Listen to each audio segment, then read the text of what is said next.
ഓണമൊക്കെ അല്ലേ വരണേ. അപ്പോൾ നേന്ത്രക്കായ കൊണ്ട് വീട്ടിലെങ്ങനെയാണ് നമ്മൾ ചിപ്സ് ഉണ്ടാക്കുന്നതെന്ന് നോക്കാം.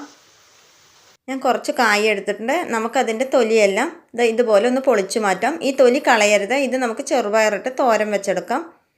ഈ തോടെല്ലാം മാറ്റിയെടുത്ത കായ ഉണ്ടല്ലോ, ഇത് നമ്മൾക്ക് വെള്ളത്തിലൊരല്പം മഞ്ഞൾപ്പൊടി ഇട്ട് നമുക്കൊരു 10 മിനിറ്റ് നേരം മുക്കി വെക്കാം. ഇതിൻ്റെ കറ പോയി കിട്ടാൻ വേണ്ടിയാണ്. ഇനി നമുക്ക് ഇതുപോലെ ഒരു സ്ലൈസറിലിട്ടിട്ട് ഒന്ന് സ്ലൈസ് ചെയ്തെടുക്കാം.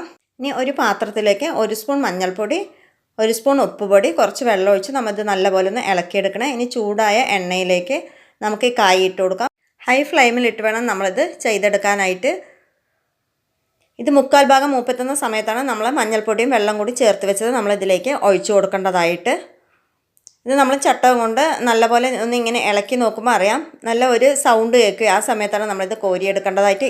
അപ്പം നമുക്ക് കായ വറുത്തത് വീട്ടിൽ ഉണ്ടാക്കാമല്ലോ. ഇതുപോലുള്ള ഈസി റെസിപ്പിക്ക് വേണ്ടി ചാനൽ സബ്സ്ക്രൈബ് ചെയ്യാൻ മറക്കല്ലേ.